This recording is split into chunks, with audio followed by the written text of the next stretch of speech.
nanti dikerjakan kira-kira 30 menit untuk semua kelompok, kemudian di-upload di UASE kecuali kelompok penyaji. Nanti kelompok penyaji baik dari kelas A satu kelompok dan kelas B satu kelompok akan menyajikan hasil jawabannya, kemudian kita akan sedikit mendiskusikan ya, seperti itu.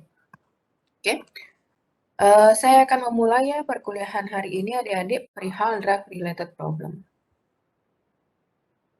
Apa saja materi yang akan kita bahas hari ini? Yang pertama itu adalah definisi perihal pengertian drug related problem, kemudian ada klasifikasi dan kategori, kemudian ada bagaimana penata laksanaan DRP, dan nanti ada studi kasus.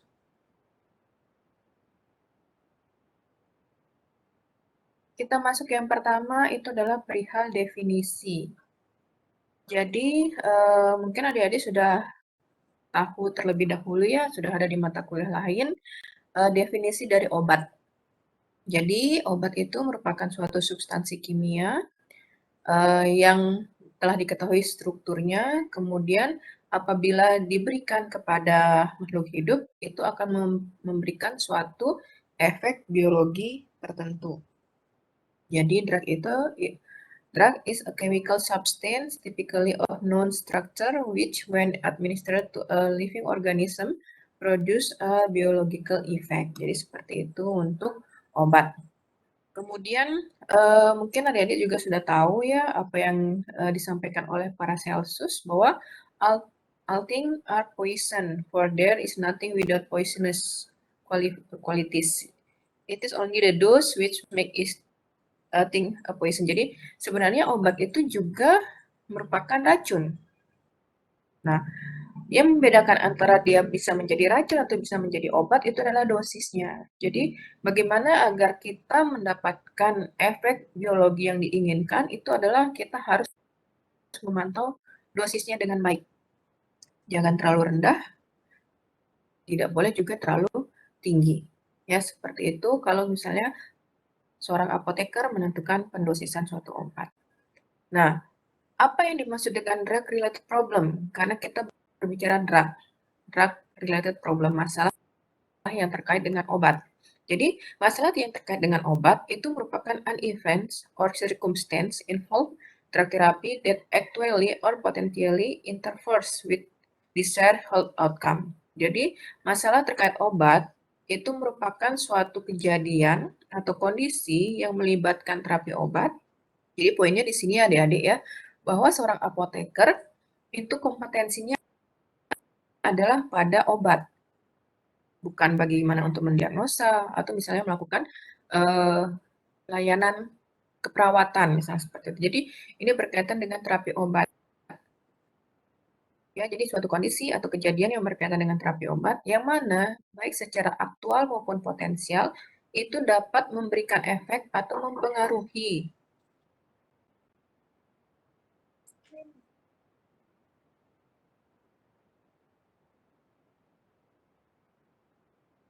ya, yang dapat berefek kepada luaran kesehatan yang diinginkan. Jadi itu adalah segala permasalahan baik aktual maupun potensial. Kenapa aktual dan potensial? Karena drug related problem itu sebenarnya dapat diprediksi. Dan harapannya dengan kita memprediksi kemungkinan terjadinya drug related problem, maka kejadian DRP ini dapat dicegah. Ya, lebih baik mencegah daripada mengatasi. Kemudian selanjutnya kita akan masuk ke klasifikasi dan kategori. Nah, klasifikasi drug related problem, kalau misalnya dilihat dari sumbernya, dari mana awalnya problem itu muncul, itu dapat dibedakan menjadi DRP intrinsik dan DRP ekstrinsik. DRP intrinsik itu merupakan drug related problem yang terkait dengan obat tersebut, atau sering disebut sebagai ADR, Adverse Drug Reaction, reaksi obat yang tidak diinginkan. Ya, nanti reaksi obat yang tidak diinginkan ini akan dibedakan lagi yang disebut sebagai side effect, efek samping, ya. Kemudian efek alergi. Ya, jadi nanti intrinsik itu merupakan permasalahan terkait obat yang berasal dari obat itu sendiri. Jadi komponen obat itu. Yang sering disebut sebagai ADR, Adverse Drug Reaction. Kemudian ada yang sifatnya ekstrinsik. Sifatnya ekstrinsik adalah apabila DRP tersebut berkaitan dengan penanganan. Jadi, bagaimana obat itu ditangani. Ya, misalnya mulai dari dia produksinya, distribusinya, penyiapannya, compounding dispensing, sampai nanti bagaimana pasien tersebut mengkonsumsi obatnya. Nah, DRP ekstrinsik itu lebih dikenal dengan medication error.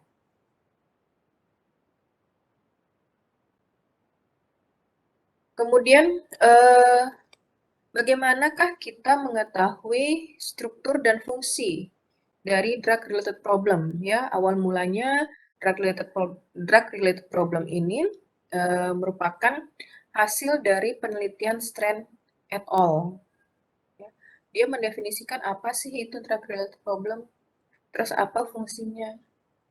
Nah, dasar dari Strand itu meneliti adalah bahwa fokus apoteker dalam menjalankan pelayanan kefarmasian itu adalah bahwa apoteker bertanggung jawab terhadap luaran terapi pasien. Ya, bukan hanya memilihkan obat yang baik, tapi bagaimana agar luaran terapi tersebut dapat dicapai. Kemudian, dia harus mengidentifikasi masalah yang terkait dengan terapi obat dan penyebabnya yang umum. Nah, Strand itu kemudian melihat bahwa secara garis besar, ya, yang permasalahan yang terkait dengan obat itu dapat dikelompokkan menjadi 9 kategori penyebab pada awal mulanya, ya. Yang pertama itu disebut sebagai unnecessary drug therapy. Jadi, unnecessary drug therapy ini merupakan penggunaan obat yang tidak diperlukan atau indikasi penggunaan obat itu tidak ditentukan. Jadi obat tersebut tidak perlu. Ya, ini yang dipostulatkan pertama kali pada tahun 1990. Jadi sebenarnya penggunaan suatu obat itu tidak perlu. Contohnya, misalnya ya yang sering terjadi itu adalah penggunaan multivitamin yang terlalu berlebih. Ya. Jadi kalau misalnya pasien itu masih kondisinya makannya cukup, kemudian dia bisa mendapatkan intake yang bagus dari makanannya, ya, kemudian penyakitnya itu tidak memerlukan suplemen, ya cuman batu pilek saja, tapi dikasihkan vitamin yang dosisnya tinggi, itu bisa termasuk ke dalam unnecessary drug therapy. Kemudian yang kedua, itu kebalikan dari nomor satu, need additional drug therapy. Membutuhkan terapi obat tambahan, di mana ada indikasi yang belum mendapatkan terapi. Misalnya saja, ada suatu kondisi pasien yang ternyata membutuhkan terapi tambahan. Ya, contohnya ada pasien yang mengalami diare, pasien yang mengalami diare sudah mendapatkan terapi obat untuk menghentikan diarinya. Ya, misalnya ada absorben, ya, ada zinc dan lain sebagainya. Nah, ternyata pasien kalau diare itu kan secara khusus adalah kehilangan cairan yang banyak. Seharusnya dia juga mendapatkan terapi pengganti cairan, tapi tidak diperoleh. Maka ini dimasukkan dalam klasifikasi need additional drug therapy. Kemudian ineffective drug, penggunaan obat yang tidak efektif. Contohnya gimana penggunaan obat yang tidak efektif? Nanti yang mungkin adik-adik sering temukan pada saat sudah praktek di komunitas ya, penggunaan obat yang menyebabkan obat tersebut tidak memberikan efek yang optimal. Misalnya antasida, jelas-jelas disebutkan adalah kunyah dulu sebelum ditelan. Tapi kebanyakan orang itu ditelan aja langsung dengan air. Maka efeknya akan lebih lama di sana. Kemudian ada dosis too high dan dosis too low ya. Di sini adalah nomor 4 dosis too low. Dosis obat terlalu rendah, termasuk di dalamnya adalah dosis obat di bawah dosis terapeutik. Ya, jadi besaran dosisnya itu lebih rendah, frekuensi dan durasi penggunaan obatnya kurang. Jadi kalau misalnya kita berbicara dosis too high sama dosis too low, itu termasuk di dalamnya adalah besaran dosis, frekuensi, dan durasi penggunaan. Ya, kalau besaran dosis kan adik-adik sudah tahu ya 2 mg, 500 mg. Kalau misalnya frekuensi itu misalnya 3 kali sehari, 2 kali sehari. Dan durasi itu adalah misalnya diperlukan, misalnya terapinya seharusnya 7 hari, tapi diberikan atau diresepkan cuma 5 hari. Itu termasuk di dalam klasifikasi dosis too low. Kemudian ada adverse drug reaction. Adverse drug reaction adalah reaksi obat yang tidak dikehendaki, baik secara aktual maupun potensial. Kemudian yang keenam, kebalikan nomor 4 tadi ya, dosis too high. Jadi dosis obatnya terlalu tinggi, termasuk di dalamnya adalah dosis obat di atas rentang dosis terapi, frekuensi, dan dosis penggunaan yang melebihi seharusnya. Kemudian yang ketujuh itu adalah non-compliant. Ya, non-compliant itu adalah ketidaktaatan pasien terhadap pengobatan. Ya, terutama adalah pasien-pasien yang mendapatkan terapi jangka panjang. Misalnya pasien-pasien dengan penyakit degeneratif. Itu biasanya banyak kasus non-compliant-nya. Kemudian yang kedelapan itu adalah interaksi obat. Jadi interaksi obat dengan obat, makanan, kondisi patologis pasien atau senyawa kimia lainnya, baik selama penanganan obat maupun pada saat obat tersebut digunakan. Kemudian ini bukan nomor 5 ya, tapi nomor 9. Jadi need monitoring, penggunaan obat yang membutuhkan monitoring khusus. Misalnya obat-obat yang digunakan dengan bantuan alkes.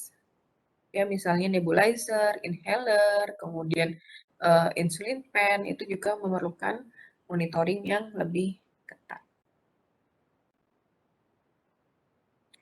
Nah, setelah strain tahun 1990, kemudian kategori dari DRP itu disederhanakan oleh Cipul. Ya, Cipul menyederhanakan kategori tersebut pada tahun 1998. Nah, di sini yang pertama, 1 sama nomor 2 dia sama ya, membutuhkan obat tapi tidak menerimanya, menerima obat tanpa indikasi. Kemudian yang ketiga, itu adalah obat salah, tadi juga disebutkan ya, tadi misalnya cara penggunaannya salah, di sini menerima obat salah termasuk adanya lasa, ya, look alike, sound alike, itu misalnya pengambilan obat yang salah, atau misalnya cara pakainya salah, misalnya kayak gitu. Kemudian aturan penggunaannya salah, misalnya seperti itu. Jadi menerima obat yang salah. Kemudian nomor 4 itu dosis too low ya, dosisnya terlalu rendah. Kemudian dosisnya terlalu tinggi, ya, dosis high, dosis too low. Kemudian ADR, jadi adverse drug reaction itu mencakup permasalahan-permasalahan seperti interaksi obat, ya, kemudian efek yang tidak diinginkan, itu dimasukkan menjadi satu ke dalam ADR. Ya, dia dilebur menjadi satu ke dalam ADR. Kemudian yang ketujuh, tetap ada kepatuhan pasien. Itu adalah kategori DRP dari strain, kemudian dari Cipul. Ya, mungkin nanti adik-adik akan lebih banyak menggunakan kategori yang dari Cipul pada saat melakukan praktek di masyarakat. Kemudian kategori yang lain itu adalah kategori dari Pharmaceutical Care Network Europe atau sering disebut sebagai PCNE, ya. Nah, sebenarnya mengklasifikasikan atau misalnya melakukan penanganan DRP dengan menggunakan framework dari PCNE ini merupakan jenis yang paling mudah, ya, yang jenis yang paling komprehensif. Karena dia benar-benar mendefinisikan secara jelas apa sih penyebab dari DRP tersebut terjadi. Termasuk kemana saja kita bisa melakukan intervensi. Ya, jadi kalau misalnya memang bisa, sebaiknya menggunakan klasifikasi dari PCNE perihal penanganan atau misalnya pendeskripsian dari drug related problem. Ya. Jadi kalau misalnya drug related problem berdasarkan klasifikasi dari PCNA, itu nanti akan dibedakan menjadi 4 domain.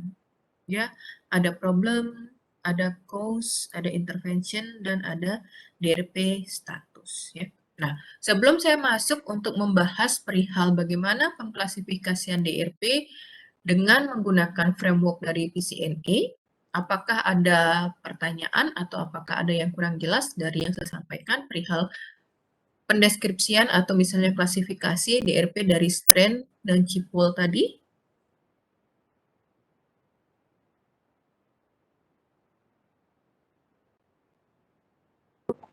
Tidak ada, Bu, sudah tulis, Pak. Oke, Kalau tidak ada, saya akan masuk ke klasifikasi DRP berdasarkan PCNA.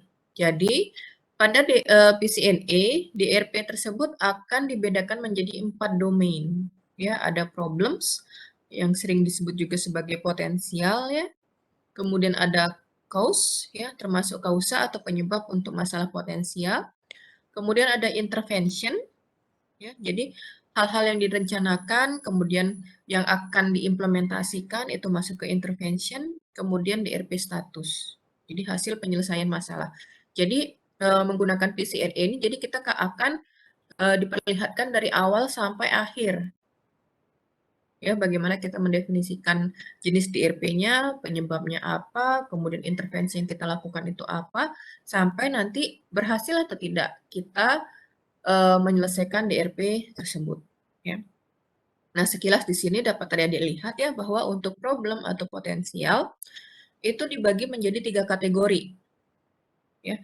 Jadi P1 itu adalah problem yang berkaitan dengan efektivitas terapi, P2 itu berkaitan dengan keamanan terapi, P3 itu adalah lain-lain.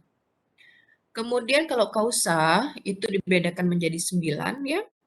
Ada yang berkaitan dengan seleksi obat, kemudian ada yang berkaitan dengan bentuk sediaan, kemudian ada yang berkaitan dengan seleksi dosis, kemudian ada yang berkaitan dengan durasi terapi, kemudian ada yang berkaitan dengan dispensing, pencampuran, kemudian ada yang berkaitan dengan penggunaan obat atau proses penggunaan obat, ada masalah kausa yang berkaitan dengan pasien, kemudian ada kausa yang berkaitan dengan patient transfers, jadi perpindahan pasien dari satu sarana kesehatan ke sarana kesehatan yang lain. Kemudian pasti ada kategori others, ya lain-lain. Kemudian untuk intervention itu ada dibedakan menjadi 2, yang direncanakan dan diterima. Ya. Direncanakan itu misalnya tidak memerlukan intervensi.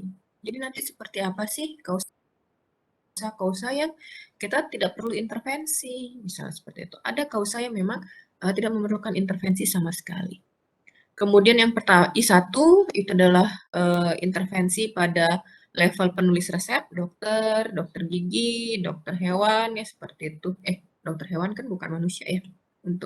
Jadi DRP ini biasanya adalah berkaitan dengan terapi pada manusia ya. Kalau misalnya yang untuk walaupun dia sama-sama tenaga kesehatan kan bukan ranahnya untuk yang DRP. Kemudian at patient level ya, jadi pada level pasien untuk melakukan intervensi. Kemudian yang I3 itu adalah drug level. Kemudian I4 others. Yang masuk intervensi others itu apa sih? Nanti kita akan bahas juga. Kemudian accepted. Jadi intervention itu bisa diterima atau tidak. Ya, yang A1 itu apabila intervensi kita diterima, A2 itu apabila intervensi kita tidak diterima, dan yang ketiga itu adalah lain-lain. Kemudian setelah misalnya intervensi itu diterima atau misalnya tidak, kita harus melaporkan kembali bagaimana statusnya setelah kita melakukan intervensi. Ya, bisa saja status masalahnya itu tidak diketahui. Misalnya karena walaupun dia sudah diterima oleh tenaga kesehatan yang kita lakukan intervensi, tapi tidak di follow up misalnya seperti itu. Kemudian ada satu problemnya solve, jadi sudah dipecahkan. Ada problem partially solve. Kemudian ada problem not solve. Ya. Oke, kita bahas satu persatu perihal penggunaan framework PCNA untuk penanganan DRP. Yang pertama itu adalah problems. Problem bisa disebut sebagai potensial. Kenapa bisa disebut sebagai potensial? Karena kalau misalnya hanya sebagai potensial, artinya masalah itu tidak muncul.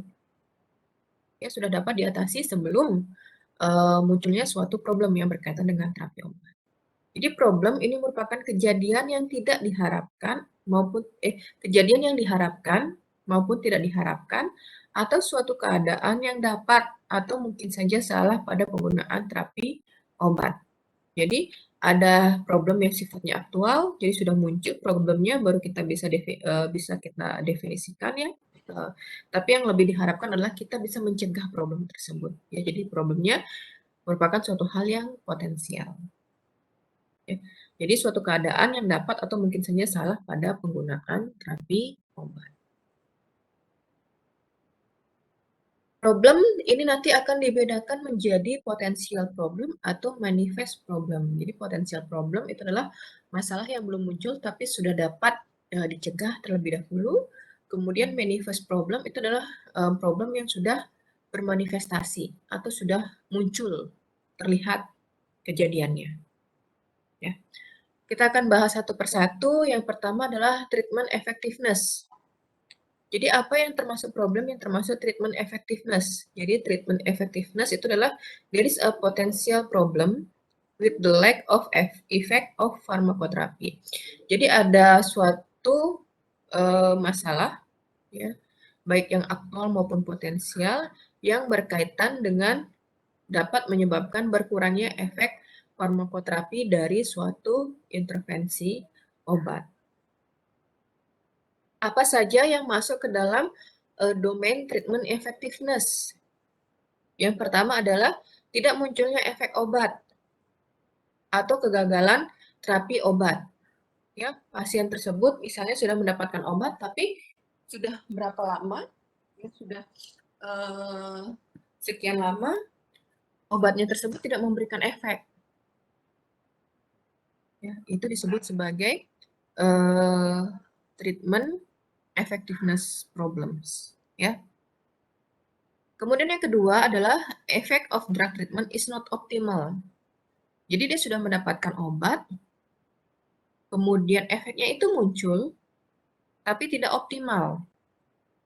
Ya, misalnya yang kapan hari ada yang bertanya, sudah minum obat diabetes, tapi gula darahnya turunnya sedikit aja, misalnya seperti itu. Itu termasuk ke dalam domain treatment effectiveness. Kemudian ada untreated symptom or indication. Jadi ada gejala atau indikasi yang belum mendapatkan perawatan atau terapi. Seperti yang saya berikan tadi contohnya di depan, ya. Diare sudah bisa mendapatkan atalpugit, karboabsorben, atau misalnya untuk meredakan nyeri, tapi ternyata kok nggak dapat misalnya pengganti cairan. Ya, tidak mendapatkan oral rehydration solution, ORS. Itu adalah untreated symptom or indication.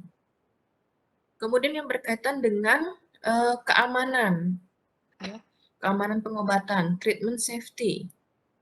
Jadi untuk treatment safety, itu penjelasannya adalah patient suffer or could suffer from an adverse drug event. Jadi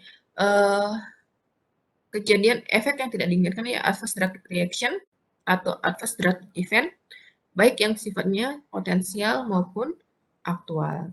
Jadi munculnya efek obat yang tidak diinginkan, baik itu efek samping maupun reaksi alergi. Itu untuk treatment safety. Kemudian yang ketiga others. Jadi others itu adalah masalah selain 2 poin sebelumnya. Jadi kalau dia tidak masuk ke treatment effectiveness, tidak termasuk ke treatment safety, maka dia akan masuk ke others. Ya, misalnya contohnya adalah unnecessary drug therapy, terapi obat yang tidak perlu. Ya, misalnya penggunaan vitamin yang terlalu berlebihan. Kemudian unclear problem atau complaint, kemudian need future clarification. Jadi masalahnya ini belum dipastikan apa sih sebenarnya.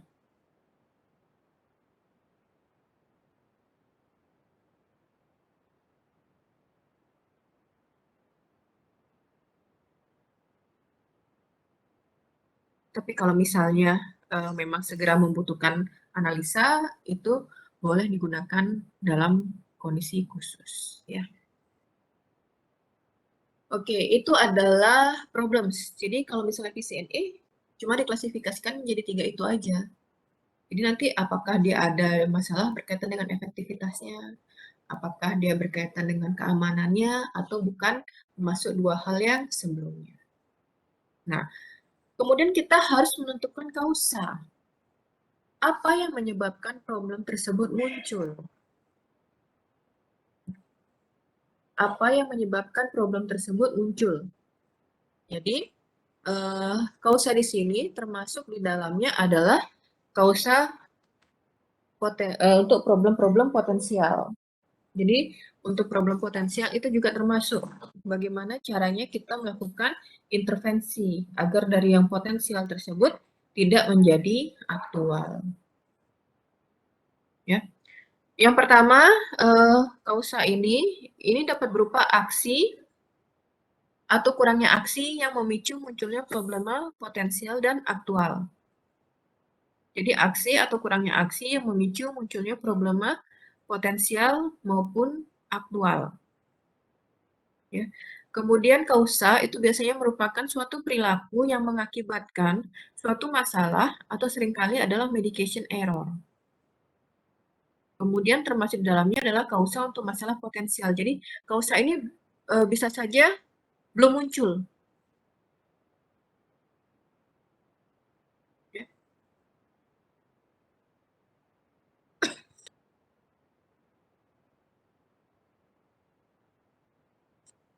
Jadi kausa ini bisa saja belum muncul, ya. Tapi bagaimana agar kausa tersebut tidak kejadian? Nah, setiap problem, setiap permasalahan itu pasti memiliki penyebab. Dan untuk satu jenis problema, itu dapat disebabkan oleh satu atau lebih kausa. Jadi problemnya mungkin satu, berkaitan dengan efektivitas terapi. Tapi kausanya itu bisa ada dua. Ya, misalnya nanti berkaitan dengan seleksi obat, obatnya salah. Berkaitan dengan dosis dosis obat yang pilihannya itu salah, dosisnya terlalu rendah, misalnya seperti itu. Ya, bisa saja hal tersebut terjadi. Oke. Kita akan mulai satu persatu membahas bagian-bagian dari kausa. Yang pertama adalah domainnya adalah prescribing kausa. Prescribing kausa yang pertama itu adalah berkaitan dengan seleksi obat. Jadi C1 itu adalah drug selection. Di sini jadi the cause of potential DRP is related to the selection of the drug by the patient atau health professional. Jadi masalah berkaitan dengan seleksi obat ini bisa berkaitan dengan seleksi yang dilakukan oleh tenaga kesehatan ya, dokter, kalau misalnya obatnya adalah ethical, kemudian bisa apoteker kalau misalnya melakukan pemilihan obat untuk OWA atau OTC ya, atau pasien kalau dia memilih obat untuk dirinya sendiri. Nah, di sini apa saja yang termasuk drug selection? Itu yang pertama adalah inappropriate drug according to guidelines atau formulary. Jadi pemilihan obat yang tidak tepat berdasarkan panduan atau formularium. Kemudian tidak ada indikasi dari obat, kemudian kombinasi obat yang tidak tepat, atau bisa juga kombinasi obat yang tidak tepat antara obat dan obat herbal, atau obat dengan suplemen kesehatan. Ya. Kemudian duplikasi terapi yang tidak tepat, ya, baik itu dalam satu grup terapi atau berdasarkan active ingredients-nya. Kemudian yang lain adalah no or incomplete drug treatment in spite of existing indication. Jadi terapi obatnya itu tidak penuh. Jadi misalnya yang seharusnya kombinasi 3 jenis obat, tapi hanya diberikan 2 jenis aja. Ya. Kemudian dia selain membutuhkan antibiotik, dia juga perlu analgetik, tapi hanya diberikan terapi antibiotiknya saja, misalnya kayak gitu. Nggak ada adjuvannya, ya. Kemudian too many drug or active ingredient prescribed for indication. Jadi indikasinya satu, tapi banyak sekali obat yang diresepkan. Dan tidak ada keinginan, maksudnya obat yang banyak yang diresepkan itu bukan untuk mendapatkan efek sinergis atau bukan merupakan kombinasi yang lazim. Ya, itu untuk too many drug or active ingredient prescribed for indication. Kemudian yang kedua dari prescribing kausa ya adalah bentuk sediaan drug form. The cause of DRP is related to the selection of drug form. Jadi bentuk sediaannya tidak tepat. Ya. Pemilihan bentuk sediaan yang tidak tepat ya untuk pasien. Jadi misalnya contohnya saya sampaikan tadi ya bahwa sebagian besar antasida itu adalah tablet kunyah. Ya, kebetulan pasiennya adalah pasien lansia, giginya sudah banyak gitu ya, sudah banyak hilang. Kasihnya tablet kunyah, terus dibilang kunyah dahulu gitu. Bagaimana dia pasiennya bisa ngunyah, misalnya kayak gitu ya. Atau misalnya pasiennya anak-anak, tapi diberikan obat yang pahit, ya bisa saja anaknya menolak untuk minum obat. Yaitu berkaitan dengan pemilihan bentuk sediaan. Kemudian prescribing kausa yang ketiga itu adalah seleksi obat, seleksi dosis. Ya, dose selection. The cost of the DRP is related to the selection of the dose or dosis. Jadi kalau dos itu biasanya adalah berkaitan dengan besaran, ya misalnya 10 mg, 2 mg, seperti saya sampaikan tadi.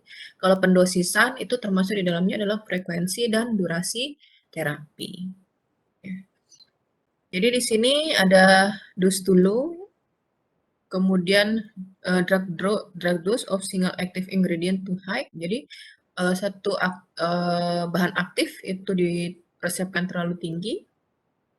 Kemudian regimen dosis tidak sesuai frekuensinya ya, frekuensinya tidak memadai ya, seharusnya 3 kali sehari tapi diberikan 2 kali sehari. Kemudian bisa juga terlalu banyak frekuensinya ya, yang harusnya 1 kali sehari diberikan 2 kali sehari dan lain sebagainya. Kemudian dose timing instruction is wrong, unclear, or missing. Jadi instruksi pemberian obat itu bisa saja salah atau tidak jelas atau malah hilang. Ini sering terjadi, ya sering kejadian. Biasanya kalau kita memberikan obat dalam klip, ya di klip sudah ditulis di sana ya, misal 3 kali sehari setelah makan.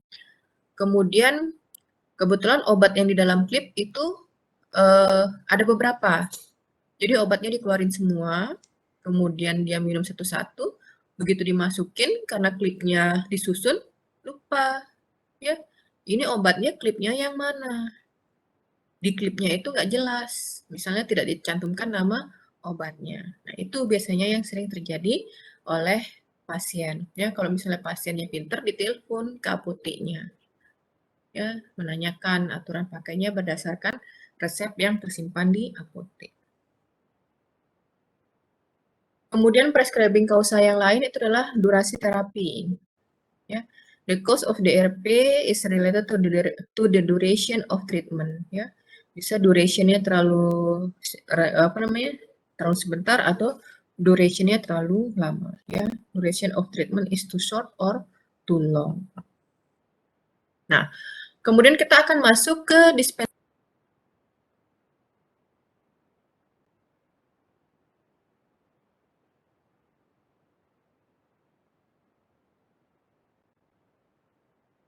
Of the prescribing. Mohon maaf. And, ya. Tadi suaranya sempat terputus, Ibu. Oh, sekarang apakah terdengar? Waktu Ibu bilangnya sudah terdengar, tapi yang tadi otomatis tidak jelas begitu materinya, Bu. Yang dari mana yang belum saya ulangi? Yang dari ini, prescribing kausa yang setelah slide ini, Bu. Oh, setelah yang ini ya? Iya. Yang treatment duration ya? Iya, Bu. Oke, mohon maaf ya. Jadi untuk prescribing kausa yang keempat itu adalah berkaitan dengan durasi terapi. Nah, durasi terapi ini bisa saja durasinya terlalu singkat atau terlalu panjang. Jadi misalnya nih, dalam suatu regimen terapi, terutama untuk obat-obat atau misalnya terapi obat yang sifatnya adalah untuk mengeliminasi penyebab. Contohnya penggunaan antibiotik. Ya, misalnya untuk ISPA, pada pasien ISPA itu harus membutuhkan antibiotik untuk 7 hari. Ya, tapi ternyata diresepkan cuma 15 tablet dengan aturan pakai 3 kali sehari, maka hanya untuk 5 hari. Itu termasuk di dalamnya adalah prescribing kausa, yaitu duration treatment is too short, misalnya itu contohnya. Kemudian kita masuk ke domain selanjutnya, itu adalah dispensing. Ya. Jadi dispensing, bagaimana kita menyiapkan obat-obatan. Yang pertama, C5 ya dispensingnya adalah the cost of the DRP is related to the logistic of the prescribing and dispensing process. Jadi penyebab DRP ini bisa berkaitan dengan ketersediaan dari obat tersebut ya, atau misalnya dalam proses penyiapan obat tersebut. Misalnya yang pertama, yang sering terjadi mungkin prescribed drug is not available, obat kosong. Ada yang kosong pabrik atau misalnya PBF-nya belum ngasih ya, misalnya seperti itu. Kemudian ada necessary information not provide or incorrect advice provide. Jadi informasi yang dibutuhkan oleh pasien itu tidak disiapkan atau misalnya sudah disiapkan tapi tidak benar atau misalnya penafsirannya keliru. Ya, contohnya misalnya lupa menaruh obat tersebut harus diminum sebelum atau setelah makan. Padahal obat tersebut sangat sensitif terhadap ada atau tidaknya makanan. Ya, misalnya dia terpengaruhi absorpsinya karena adanya makanan. Ya. Kemudian yang incorrect advice provide itu biasanya berkaitan dengan penalaran. Contohnya kalau kita bidang kesehatan ya apoteker, dokter begitu melihat 3 kali 1, oh tahulah 3 kali sehari, ya, tahu setiap 8 jam. Tapi kalau masyarakat mungkin melihat 3 kali sehari itu yang penting dia mengkonsumsinya 3 kali, ya pagi, siang, sore. Misalnya paginya jam 8, siangnya nanti makan siang jam 1, malamnya habis makan malam adalah jam 6. Tapi apakah itu benar yang disebut 3 kali sehari?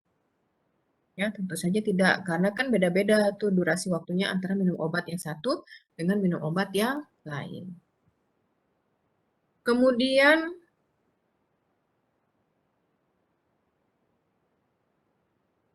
berkaitan dengan penggunaan ya use causa. Jadi, mohon maaf sebentar.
Oke, kita masuk ke use ya, penggunaan. Jadi yang C6 itu adalah drug use process. Jadi apa itu drug use process? Drug use process is the causa of DRP related to the way patient get the drug administered by health professional or carer despite proper dose instruction on the label. Jadi bagaimana cara seorang pasien itu menggunakan obatnya atau mengkonsumsi obatnya ya, walaupun di dalam kemasannya itu sudah ada instruksi yang jelas. Jadi instruksinya sudah benar, misalnya setiap 8 jam gitu. Ya, tapi mungkin bagaimana dia menginterpretasikannya atau misalnya keliru caranya. Nah, apa saja yang termasuk ke dalam kausa? Jadi yang pertama adalah inappropriate timing of administration and or dosing interval by health professional. Jadi pemberian ya administrasi obat yang tidak tepat atau pemberian dosis interval yang tidak sesuai oleh tenaga kesehatan. Jadi mungkin saja tenaga kesehatannya salah nulis interval dosisnya atau interval dosisnya itu kurang tepat, misalnya seperti itu. Ya. Kemudian drug under administered by health professional. Jadi tenaga kesehatan itu memberikan obat kurang dari yang seharusnya. Yang selanjutnya itu adalah over administered. Jadi tadi yang kurang, yang sekarang yang berlebihan, ya. Atau tidak diberikan sama sekali, misalnya lupa, ya. Seharusnya nih one daily dose, ya, one daily dose dispensing. Apotekernya sudah memberikan yang pagi dan siang seperti itu. Malamnya ganti shift, ternyata lupa kalau misalnya ada pasien yang one daily dose yang belum diberikan yang siangnya, misalnya seperti itu. Kemudian yang lain adalah wrong drug administered by health professional.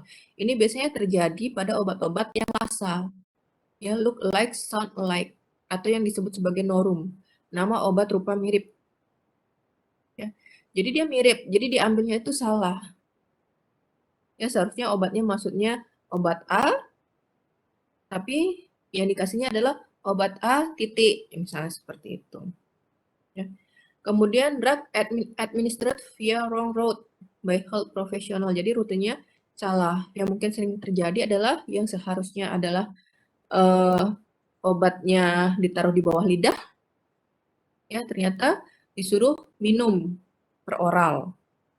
Itu bisa saja terjadi. Kemudian masuk ke use causal lagi, yang kedua ya, jadi C7 yang berkaitan dengan patient related. Jadi kalau yang tadi itu lebih kepada health profesional, yang ini adalah bagaimana patient relatednya. The cause of DRP is related to the patient and his behavior. Jadi baik itu intentional or non intentional. Ya. Misalnya, patient takes less drug than prescribed or does not take the drug for all whatever reason. Jadi, pasiennya itu hanya mengkonsumsi obat kurang dari yang diresepkan atau malah nggak minum sama sekali.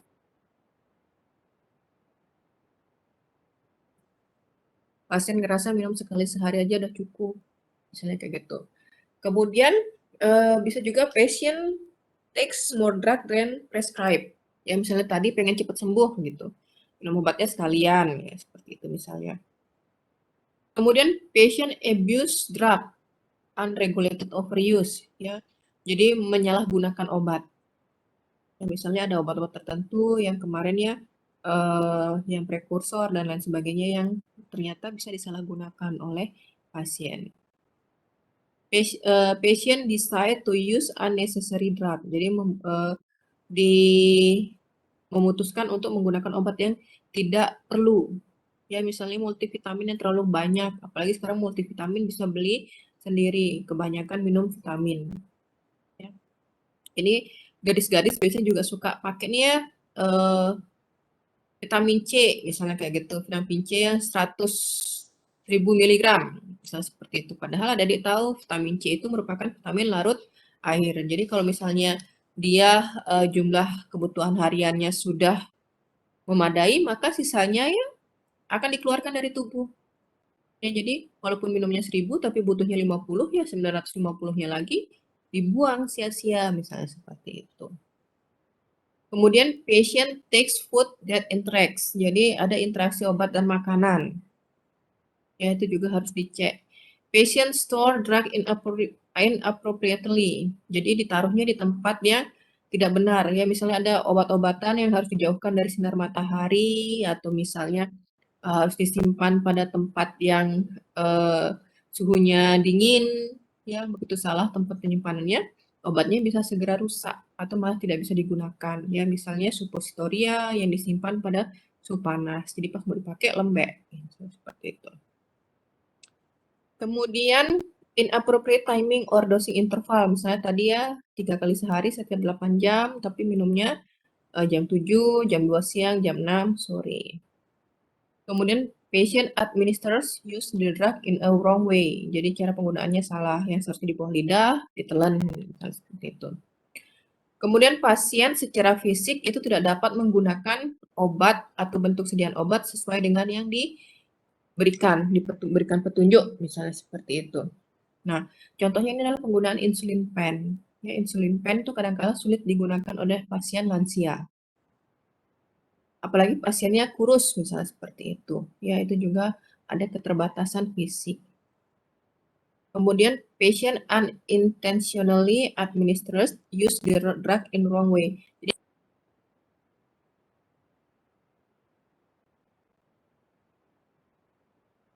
pakai supositoria, ditulisnya masukkan lewat dubur gitu. Pasiennya nggak tahu dubur itu apa gitu. Oh mungkin salah nulis, masukin lewat dubur terus dimakan, misalnya kayak gitu ya. Itu juga ketidaktahuan dari pasien. Kemudian yang terakhir selain others ya, pada penggunaan adalah patient transfer related. The cause of DRP can be related to the transfer of patient between primary, secondary, and tertiary care or transfer within one care institution. Ya, yang berkaitan dengan misalnya masalah rekonsiliasi obat. Ya, adik-adik nanti belajar di farmasi rumah sakit itu ada yang namanya rekonsiliasi obat. Contohnya pasien itu pindah, ya dirujuk dari fasilitas kesehatan tingkat pertama ke fasilitas kesehatan tingkat kedua. Misalnya nih, ada pasien dengan hipertensi emergensi, ya. Di puskesmas sebelum dilihat tekanan darahnya tinggi banget, kemudian sudah disuntikan antihipertensi, ya, misalnya sudah disuntikan nifedipin, ya untuk melihat apa namanya untuk menurunkan tekanan darahnya sehingga tidak terjadi hal-hal yang tidak diinginkan. Tapi kemudian dia langsung dirujuk ke fasilitas kesehatan tingkat kedua agar dapat diterapi dengan baik. Nah, di IGD ya pasiennya tidak dilengkapi dengan informasi obat yang membadai. Jadi begitu di IGD dikirain belum mendapatkan terapi, lagi disuntik dengan antihipertensi, mungkin jenis antihipertensi yang lain. Maka bisa saja terjadi efek sinergis, ya pasiennya malah shock hipotensi karena tidak ada rekonsiliasi obat yang benar. Jadi rekonsiliasi obat itu adalah memastikan bahwa suatu obat itu telah diberikan pada pasien di satu sarana kesehatan sehingga di sarana kesehatan selanjutnya itu tidak diberikan obat yang sama atau misalnya disesuaikan terapinya lebih lanjut. Ya, itu untuk kausa medication reconciliation problem. Kemudian others ya, jadi yang others itu adalah selain dari poin C1 sampai C8. Jadi di sini misalnya no or inappropriate outcome monitoring. Jadi tidak ada therapeutic drug monitoring yang adekuat misalnya kayak gitu. Tidak ada pemantauan bagaimana kondisi pasien. Kemudian penyebab yang lainnya yang tidak dapat dispesifikasikan atau didefinisikan, kemudian penyebabnya tidak ditemukan. Ya, misalnya seperti itu untuk kausanya. Nah, sebelum saya masuk ke perihal intervensi, apakah ada yang ingin ditanyakan atau ada yang kurang jelas? Saya persilahkan. Izin bertanya, Bu. Ya, sebentar ya, saya besarkan speaker dulu karena di sini kebetulan hujan. Silahkan. Baik, terima kasih atas waktunya. Sebelumnya perkenalkan, saya Gusti Agung Istri Agung Pramiari NIM 11. Saya ingin menanyakan terkait konsumsi multivitamin yang Ibu sempat jelaskan tadi. Jadi kan tadi Ibu sempat bilang bahwa ada beberapa obatan yang perlu dikonsumsi bersamaan dengan makanan seperti itu. Namun contohnya itu orang tua saya yang dimana meminum vitamin, dia makan pagi, namun vitaminnya itu malahan diminum setelah jam 12 siang. Setelah saya tegur katanya yang penting tadi udah makan seperti itu, Bu. Jika kasusnya untuk vitamin, apakah boleh jangka waktunya, rentangan waktunya minum obat itu jauh setelah makan, Bu? Atau sama seperti obat-obatan lainnya? Terima kasih. Ya, oke. Nah, sekarang untuk melihat apakah obat tersebut membutuhkan makanan atau tidak, ya, itu dilihat dari profil yang namanya profil farmakokinetika dari obat. Ya. biasanya obat yang harus diminum bersamaan dengan makanan itu adalah obat-obat yang larut atau misalnya bersifat lipofilik, suka pada lemak. Jadi kalau misalnya ada makanan yang berlemak, dia penyerapannya akan meningkat. Ya, penyerapannya akan meningkat seperti itu. Kemudian ada juga obat-obat yang tidak terpengaruh oleh makanan. Ya, baik ada makanan atau tidak, dia penyerapannya aja segitu-segitu aja. Seperti itu. Nah, sekarang dilihat lagi vitaminnya. Vitaminnya itu apakah ada hal yang spesifik ya di profil farmakokinetikanya. Ya. Misalnya ternyata di multivitamin tersebut ada vitamin D. Vitamin D itu penyerapannya akan sangat bagus kalau misalnya bersamaan dengan makanan. Maka diusahakanlah makan bersama makanan.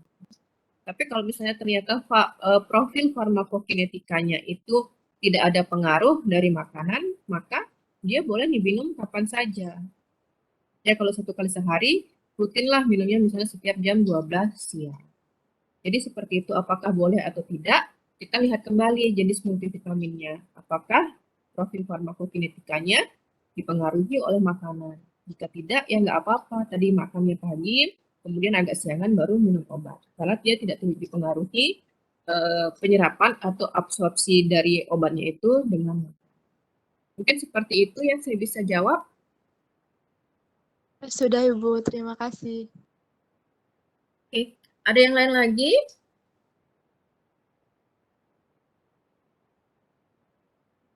Ibu izin bertanya. Iya. Maaf sebelumnya. Di sini kalau agak berisik, maaf Ibu, soalnya lagi hujan. Iya, sama nggak apa-apa. Makanya saya buka ini. Ya, silahkan. Ini.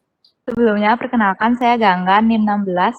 Saya izin bertanya, Bu. Tadi beberapa kali Ibu menyebutkan yang permasalahan obat yang baik aktual ataupun potensial. Itu tuh maksudnya bagaimana, Bu? Maksudnya secara aktual tuh seperti apa, terus yang potensial itu seperti apa? Itu saya masih bingung, Bu. Terima kasih. Bentar ya.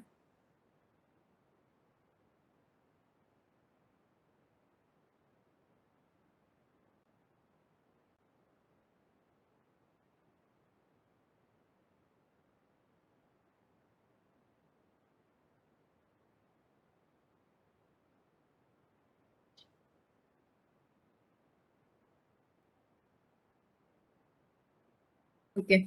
Nah, yang aktual sama potensial ya. Kalau aktual itu artinya DRP-nya itu sudah muncul. Ya. Misalnya nih contohnya ada pasien ya mendapatkan obat anti diabetes, kebetulan pasiennya diabetes misalnya seperti itu ya. Dia mendapatkan obat anti diabetes, contohnya misalnya metformin ya. Metformin itu harus dimakan bersamaan dengan makanan. Biasanya pada suapan pertama makan atau misalnya 15 menit sebelum makan minum metformin, kemudian segera makan. Karena kalau pasiennya lupa makan, dia akan mengalami hipoglikemia. Nah, DRP aktual itu adalah ternyata pasiennya sudah minum, kemudian ternyata ada Gojek, bukanlah Gojek ya, misalnya Shopee datang gitu, keluar dia ngambil paket Shopee-nya, misalnya gitu, saya nggak beriklan ya. Terus habis itu, saking senangnya ada paketan baru datang, lupa makan. Begitu dia berdiri, habis buka paketnya, gelengan, hipoglikemik, pingsan. Nah, itu DRP-nya namanya DRP aktual. Dia mengalami adverse drug reaction. Jadi sudah muncul drug related problemnya, masalah yang terkait obatnya sudah muncul. Ya, dia sudah mengalami gejala ADR, adverse drug reaction. Itu disebut yang aktual. Nah, apa potensial? Potensial itu misalnya nih, Anda di apotek melakukan screening resep. Ternyata di screening resep tersebut ya, ada seorang pasien hipertensi, kemudian dia lansia usia 65 tahun, mendapatkan obat antihipertensi. Misalnya dapatnya diltiazem dan furosemid. Ya, diltiazem itu merupakan obat antihipertensi golongan CA channel blocker, nanti Anda belajar. Kemudian furosemid itu adalah diuretik kuat. Ya. Kemudian Anda ingat kalau pasien lansia, pasien di usia 65 tahun, kalau mendapatkan diuretik kuat itu bisa menyebabkan hipotensi ortostatik. Jadi dia bisa tekanan darahnya bisa langsung turun. Ya, itu makanya setelah itu Anda, oh ini kemungkinan mengalami adverse drug reaction. Anda konsulkan kepada dokter, tapi obat tersebut belum digunakan sama pasien. Belum muncul ADR-nya, itu namanya ADR potensial. Dicegah dia sama pada saat melakukan screening resep. Jadi itu bedanya antara yang potensial sama aktual. Mungkin seperti itu, Angga. Baik Bu, terima kasih penjelasannya. Oke, tadi saya di chat kayaknya ada. Ada ya? Oh,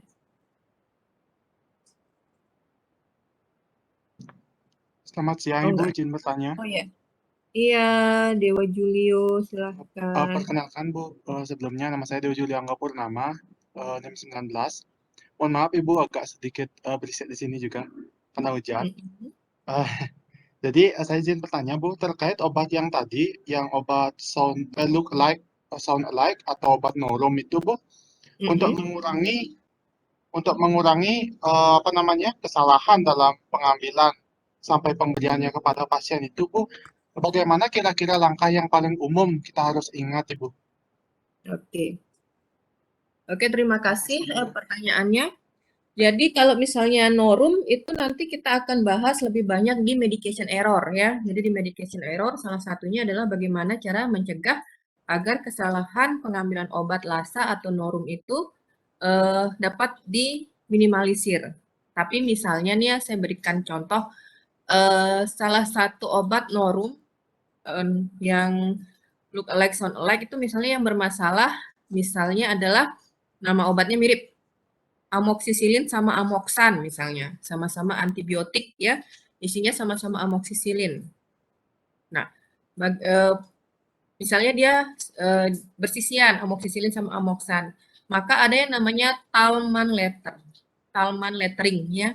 Jadi Talman letter itu dia akan membuat suatu label penulisan di mana yang hurufnya berbeda itu nanti akan dibuat huruf besar. Misalnya amoksan ya, maka nanti AN-nya ya itu akan huruf besar, sedangkan amoksisilin, amoknya huruf kecil sama-sama huruf kecil, tapi sisilinnya itu akan dibuat besar. Itu yang pertama. Kemudian yang kedua, pada saat kita menyimpan obat, itu nanti dipisahkan dengan obat yang lain. Jadi nggak boleh amoksisilin sama amoksan itu ditaruh berdampingan. Ya, misalnya di tengah-tengah itu nanti dikasih antibiotik yang lain, misalnya Astreonam gitu ya. Jadi amoksan, Astreonam baru amoksisilin misalnya kayak gitu. Kemudian kalau itu berkaitan dengan penamaan, ya nama yang mirip. Nah, kemudian kadangkala ada juga obat yang dosisnya beda-beda. Misalnya nih, Captopril. Captopril itu ada yang 12,5, ada yang 25. Maka tadi selain penulisan dengan Talman letter ya, yang beda adalah dosisnya 12,5 sama 25, dia akan menggunakan stiker warna yang berbeda. Jadi kalau misalnya Captopril 12,5 mg, nanti labelnya itu ditulis pakai kertas warna hijau. Sedangkan yang 25 mg nanti kertasnya warna merah. Tentu saja juga penempatannya dipisah. Ya, kira-kira seperti itu nanti akan lebih banyak dijelaskan perihal pencegahan LASA itu pada saat kita membahas mengenai medication error. Mungkin seperti itu, Angga. Terima kasih Ibu, sepertinya sudah. Oke, saya lanjutkan ya. Saya lanjutkan masuk ke intervensi. Nah, di sini intervensi itu adalah termasuk di dalamnya adalah intervensi yang sudah direncanakan dan intervensi yang sudah diterima ya. Jadi the problem will usually lead to one or more intervention to correct the cause of the problem. Jadi sama seperti kausa, intervensi itu untuk satu masalah itu bisa lebih dari satu. Jadi nanti tergantung kausanya ada berapa. Jadi kausanya ada 3, maka masing-masing kausa itu mungkin membutuhkan satu intervensi. Tapi untuk semua intervensi tersebut hanya boleh ada satu luaran nantinya. Ya. Jadi planned intervention, one problem can lead to more intervention. Kemudian acceptance, the intervention proposal, one level of acceptance per intervention proposal. Jadi satu masalah bisa beberapa kausa, bisa beberapa intervensi, tapi masing-masing intervensi itu harus ada satu keputusan, apakah diterima atau tidak diketahui. Nggak boleh kemaya-maya ya antara diterima atau tidak, dah intervensinya nggak boleh, harus pasti diterima tidak lainnya. Ya, seperti itu untuk intervensi. Nah, yang pertama itu adalah intervensi yang direncanakan, planned intervention. Jadi kita merencanakan beberapa intervensi. Yang pertama itu adalah no intervention. Kok bisa sih ada masalah, ada kausa, tapi tidak dilakukan intervensi? Ya, misalnya ternyata kausanya itu menyebabkan permasalahan, tapi permasalahannya itu tidak signifikan secara klinik. Ya, tidak signifikan secara klinik. Artinya, walaupun dia diberikan intervensi, nanti hasilnya itu tidak akan berpengaruh besar. Contohnya nih, ada problem potensial mengenai penggunaan captopril. Pada profil captopril, itu dapat disebutkan bahwa ternyata captopril itu dapat turun absorpsinya dengan adanya makanan. Tapi ternyata penurunan tekanan darah itu tidak signifikan, baik dia diberikan bersama makanan atau misalnya tidak diberikan bersama makanan. Maka untuk hal tersebut tidak perlu intervensi. Karena walaupun nanti intervensinya dia diminum dengan perut kosong, tekanan darahnya turunnya tetap segitu-segitu aja. Tidak ada perubahan klinik yang signifikan. Nah, misalnya itu contoh untuk no intervention. Nah, untuk yang ada intervensinya itu dibedakan menjadi 4, ya. Ada pada level prescriber, ada level pasien, ada level obat dan intervensi lainnya, ya. At the prescriber level, jadi prescriber itu adalah memberikan informasi kepada prescriber, memberikan informasi kepada penulis resep. Misalnya nih, ada obat kosong, ya kita telepon ke dokternya, dok ini obatnya kosong pabrik, misalnya kayak gitu. Ya misalnya hanya memberikan informasi itu saja. Kemudian memberikan informasi kepada prescriber untuk meminta informasi. Contohnya ada problem potensial, dosis obatnya kok rendah gitu. Ya sebelum kita melakukan perbaikan atau perubahan, maka telepon ke dokternya, dok ini pasien A dapat obat B, tapi dosisnya kok rendah ya. Kemudian mungkin dokternya akan menginformasikan, oh pasien saya itu GGK, jadi dosisnya harus dikurangi, misalnya seperti itu. Ya. Kemudian intervention proposed to prescriber. Jadi ada intervensi yang diajukan ke prescribernya. Misalnya tadi yang berkaitan dengan obat kosong. Dok, obat A kosong, tapi juga ada intervention yang propose. Boleh nggak diganti dengan obat B? Dia setara terapi, jadi kerjanya sama. Misalnya. Itu jadi ada tambahan, ada intervention yang dipropose. Ya. Kemudian intervention discuss with the prescriber. Jadi sebelum kita memberikan suatu masukan, kita mendiskusikan, ya memberikan informasi-informasi. Kemudian menurut dokter kayak gimana, misalnya kayak gitu.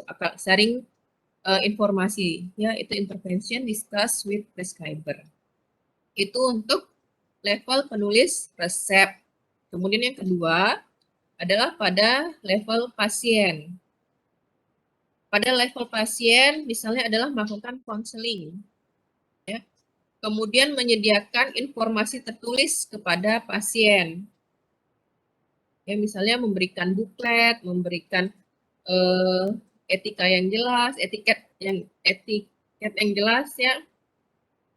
Kemudian mengembalikan pasien kepada penulis resep. Contohnya nih, misalnya ada pasien ISPA mengalami batuk dan lain sebagainya, sudah diresepkan obat antibiotik, tapi kok durasinya cuma 5 hari. Maka nanti adik-adik bilang ke pasiennya, setelah 5 hari kontrol lagi ya ke dokter walaupun sudah membaik, misalnya kayak gitu. Itu juga termasuk di dalam intervensi.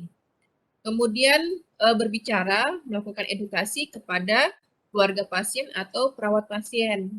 Ya, misalnya adalah untuk pasien-pasien yang kayak tadi mengalami keterbatasan dalam menggunakan obat. Misalnya anak-anak, dewasa, pasien lansia, itu kita bisa melibatkan keluarganya. Ya. Kemudian selanjutnya itu adalah pada level obat. Ya, pada level obat, intervensi yang kita bisa lakukan, misalnya mengganti obat. Ya, misalnya kayak tadi, kausanya adalah wrong drug. Dia bisa mengganti obat.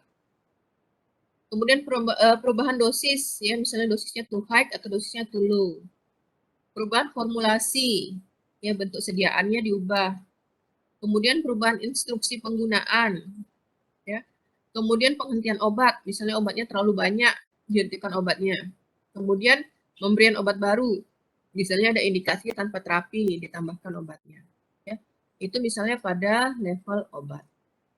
Kemudian yang lainnya adalah intervensi yang lain yang tidak ada di level P1 sampai dengan P3, ya misalnya seperti itu. Itu untuk intervensi yang direncanakan. Kemudian nanti apakah intervensi itu diterima atau tidak. Jadi satu plan intervention, jadi satu intervensi yang direncanakan itu hanya ada satu penerimaan. Ya, acceptance-nya cuma ada satu. Apakah dia diterima, apakah dia tidak diterima, atau others. Jadi kalau others itu artinya tidak ada kepastian dari intervensi yang kita lakukan. Jadi misalnya kita melakukan intervensi ke dokter, dokternya nggak bilang enggak, juga nggak bilang iya, misalnya seperti itu. Ya. Jadi kalau misalnya accepted, intervention accepted by the prescriber or the patient. Kalau interventionnya not accepted, interventionnya not accepted by prescriber atau pasien. Kemudian others itu lain-lain ya, di antara kedua itu. Misalnya di PHP, misalnya gitu, itu masuk ke others ya. Kemudian intervensi yang diterima, apa saja yang dimaksud dengan intervensi yang diterima? Misalnya intervensi diterima dan seluruhnya diterapkan. Ya, jadi misalnya kita memberikan informasi, kemudian mengajukan saran, dua-duanya diterima. Kemudian intervensi yang diterima dan diterapkan separuhnya. Misalnya merubah bentuk sediaan dan merubah dosis, tapi diterimanya hanya merubah dosis aja. Itu juga boleh. Intervensi diterima namun tidak diterapkan. Misalnya nanti ada menulis di rekam medis meningkatkan dosis misalnya gitu. Kemudian dokternya bilang ACC gitu. Tapi begitu besok ada resep lagi dosisnya masih sama. Itu bisa juga. Intervensi diterima namun implementasinya tidak diketahui. Misalnya pasiennya keburu pulang paksa, misalnya seperti itu ya. Kemudian intervensi tidak diterima, misalnya intervensi tidak terima, misalnya tidak dapat digunakan. Contohnya nanti mengusulkan obat baru, tapi ternyata obatnya belum tersedia di Indonesia, ya. Itu misalnya. Kemudian intervensi tidak diterima, tidak ada persetujuan. Jadi tidak ada ACC dari dokter penanggung jawab pasien, misalnya kayak gitu. Intervensi tidak diterima, misalnya alasan lainnya apa? Apakah tidak di cover BPJS, tidak di cover asuransi, itu bisa saja seperti itu. Kemudian intervensi tidak diterima, alasannya tidak diketahui, ya nggak tahu kenapa, apakah alasan dia tidak intervensi tersebut tidak di ACC. Kemudian yang lainnya itu tadi ya intervensi diajukan, namun diterima atau tidak itu nggak diketahui, ya dibiarin aja misalnya. Kemudian intervensinya tidak diajukan, misalnya kayak tadi ya pasiennya tidak setuju atau misalnya pasiennya keburu kabur duluan ya misalnya seperti itu. Nah, yang terakhir itu adalah status DRP ya dari PICNE. Status DRP ini merupakan luaran dari suatu intervensi dari DRP. Jadi satu problems ya atau kombinasi dari beberapa intervensi hanya ada satu status. Ya, ada status solving problem. Jadi, apakah permasalahan tersebut sudah dapat diatasi atau belum? Ya. Jadi yang pertama itu adalah penyelesaian masalah belum diketahui, karena misalnya tidak ada follow up lebih lanjut ya. Kemudian permasalahan terpecahkan seluruhnya, ya misalnya tadi ada problem potensial, kemudian sudah dicegah sehingga pasiennya aman-aman saja. Kemudian permasalahan terpecahkan sebagian, ya misalnya sudah diganti obatnya, kemudian tekanan darahnya sudah membaik, tapi tetap aja belum mencapai target terapi, kayak gitu. Kemudian permasalahan tidak terpecahkan, ya bisa saja karena kurangnya kerjasama pasien, kurangnya kerjasama penulis resep, kemudian intervensi yang tidak efektif, atau tidak diperlukan atau tidak mungkin memecahkan masalah. Ya, kemungkinan seperti. Oke. Nah, sebelum saya masuk ke penata laksanaan DRP, apakah ada yang ingin disampaikan atau ada yang ingin ditanyakan? Saya persilahkan. Izin bertanya, Bu. Iya, silahkan. Saya masih bingung nih, Bu, seandainya jika ada kasus kalau suatu pasien itu diresepkan obat bebas begitu sama dokter. Nah, semisal di apotek kita ini obat bebas yang apa namanya, yang diresepkan itu tidak ada atau sedang kosong, apakah kita boleh menggantinya dengan obat yang lain tanpa konsultasi ke penulis resep atau bagaimana ya, Bu ya? Oke. Atau harus tetap? Ya, siap. Jadi ini adalah penggantian obat dalam resep.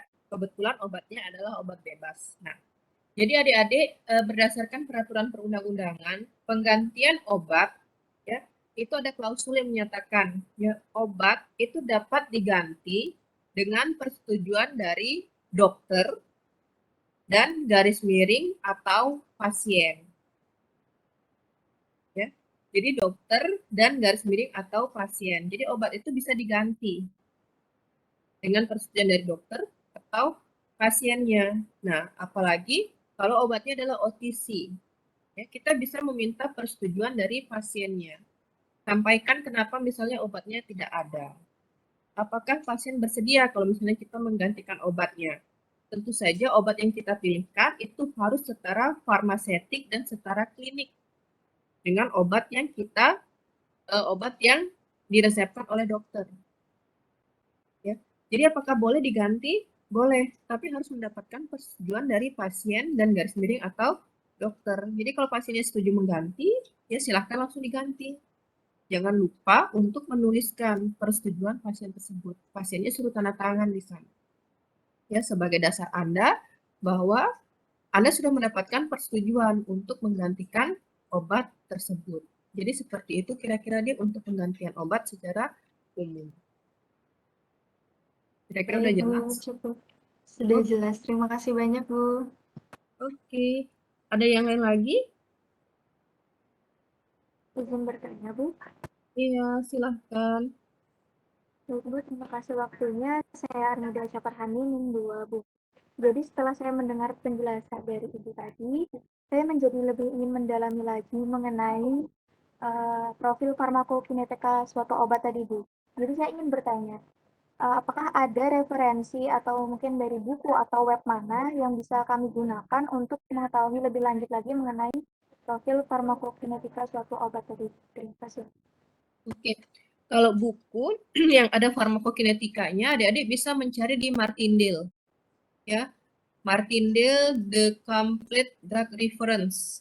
Di sana dia sudah lengkap ya, termasuk di dalamnya adalah farmakokinetika obat atau misalnya indikasi, kontraindikasi dan lain sebagainya. Sudah lengkap di sana. Atau misalnya Drug Information Handbook.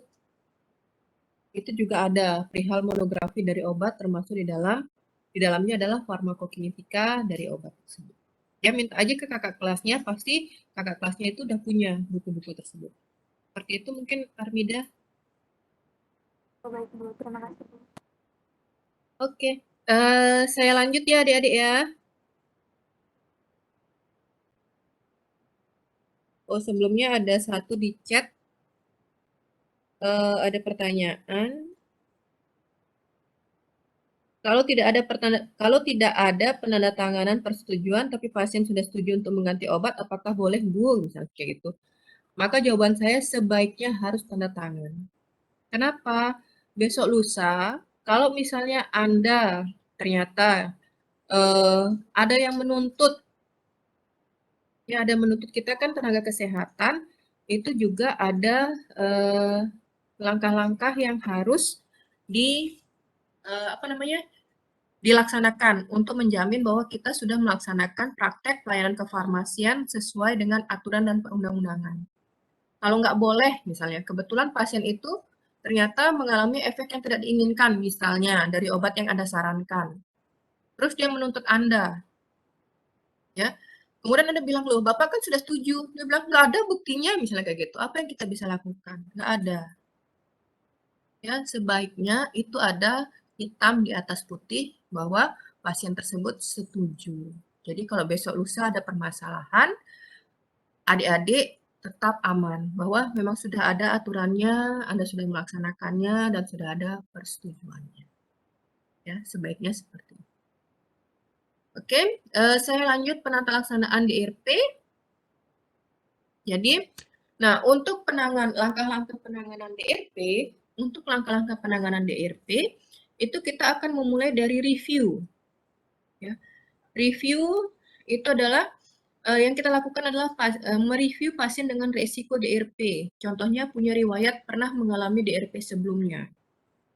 Atau misalnya pasien dengan obat-obatan yang banyak. Satu resep isinya 5. Itu harus review dengan mendalam. Ya. Kemudian review terapi yang diperoleh pasien dengan kondisi pasien saat ini. Mencocokkan apa obat yang diresepkan, kemudian kondisi pasien sesuai nggak, atau ada atau tidaknya kontraindikasi. Itu kita melakukan review.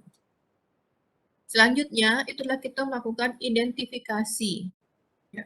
Mengidentifikasi kemungkinan adanya masalah terkait obat. Baik yang potensial, atau kalau misalnya sudah kejadian, bagaimana bentuk kejadian yang dialami oleh pasien. Ya. Kemudian melakukan evaluasi. Tentukan kausa yang mungkin menyebabkan masalah berdasarkan evaluasi yang dilakukan terhadap terapi dan kondisi pasien. Apa penyebabnya? Tadi ya makanya kenapa saya bilang menggunakan VCNA itu lebih mudah karena dia sudah ada pilihan kausanya. Kita tinggal kira-kira mencocokkan apa problemnya dan kausanya. Kemudian membuat rencana ya tadi intervensinya apa-apa saja yang diplan, yang direncanakan. Melakukan implementasi, termasuk di dalamnya ya implementasi itu harus dilakukan monitoring. Apakah implementasi kita berhasil, kemudian berhasil separuhnya, atau dengan sukses berhasil mengatasi problem yang terjadi.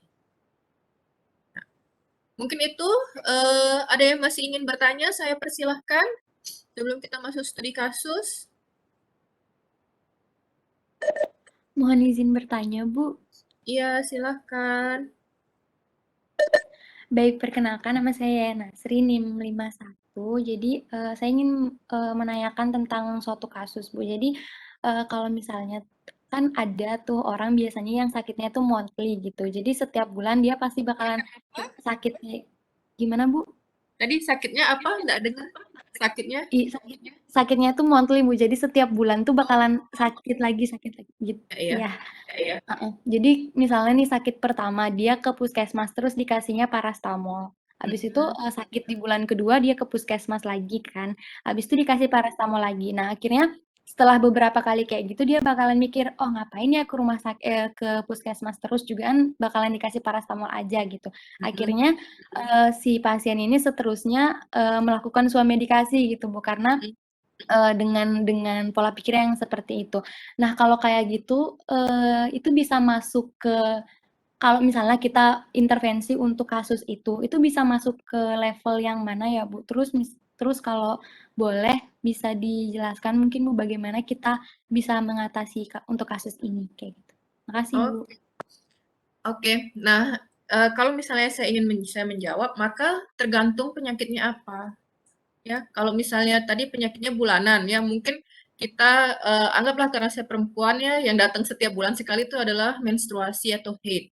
Ya, banyak pasien, misalnya yang mengalami PMS (premenstrual syndrome), ya, jadi haid misalnya seperti itu.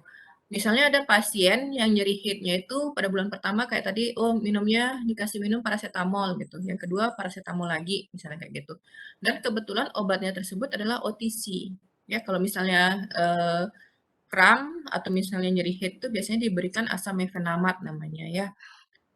Atau misalnya kalau nyeri kramnya itu tidak terlalu parah, mungkin bisa digantikan ibuprofen, misalnya seperti itu. Nah, kebetulan asam mefenamat sama ibuprofen itu merupakan OTC, over the counter, obat-obat yang boleh dibeli tanpa resep dokter. Apakah itu termasuk drug related problem? Nah, untuk kasus ini saya jawab tidak. Karena kalau misalnya nyeri head, ya, nyeri head atau misalnya PMS itu termasuk ke dalam minor illness, major disease. Jadi penyakit-penyakit yang memang bisa dilakukan swamedikasi. Jadi nanti kita tinggal di apotek menanyakan riwayatnya. Oh sebelumnya saya sudah pernah ke dokter, obatnya cocok.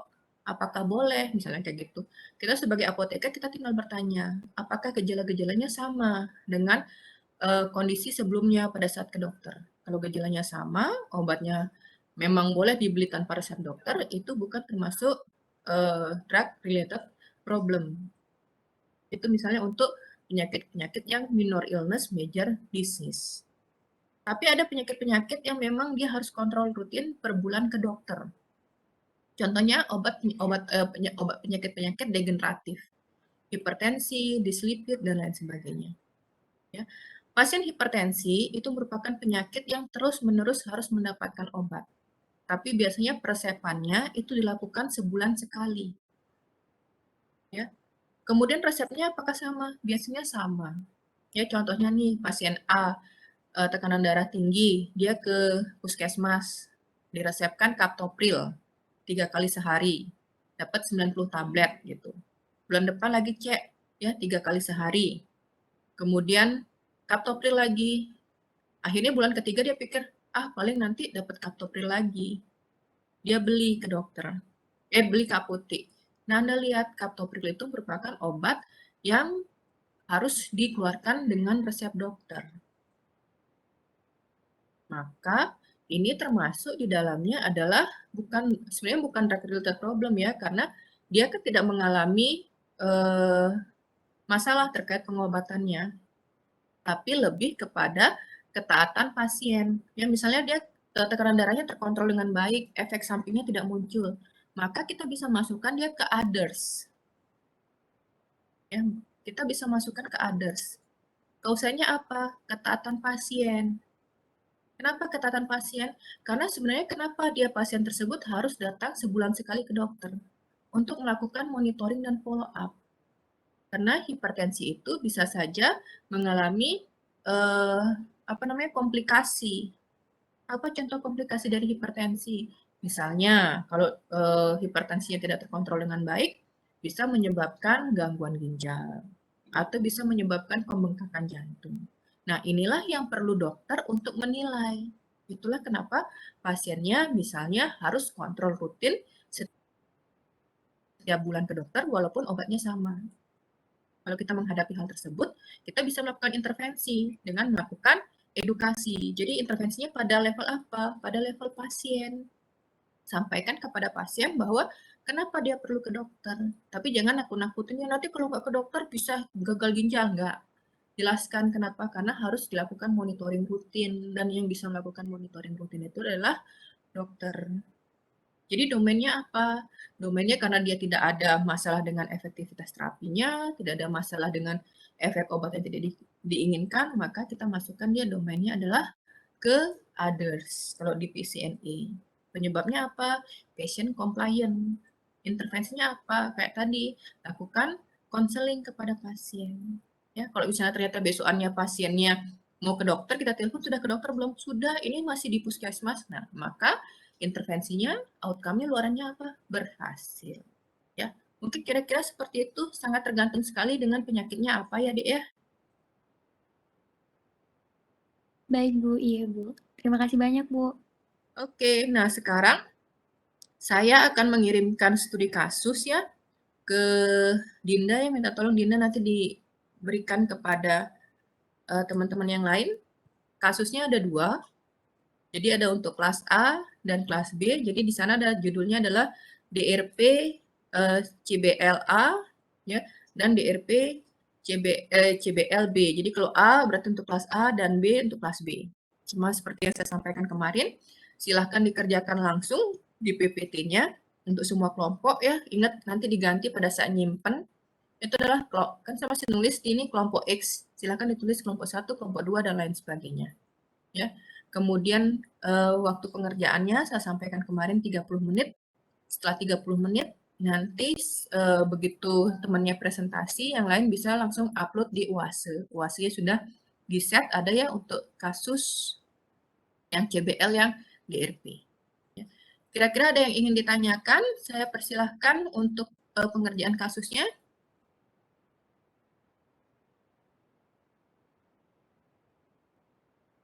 Mungkin masih di-share ya.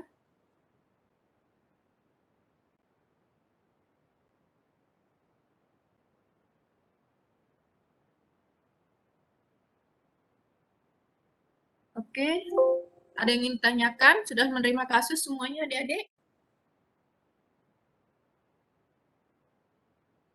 Sudah, Bu. Udah, Bu. Oke. Kalau Sudah, misalnya Ibu. sudah, silakan dikerjakan dulu ya, maksimal 30 menit. Ini kalau di jam saya adalah 13.35, maka nanti jam 14 lewat 5 menit kita akan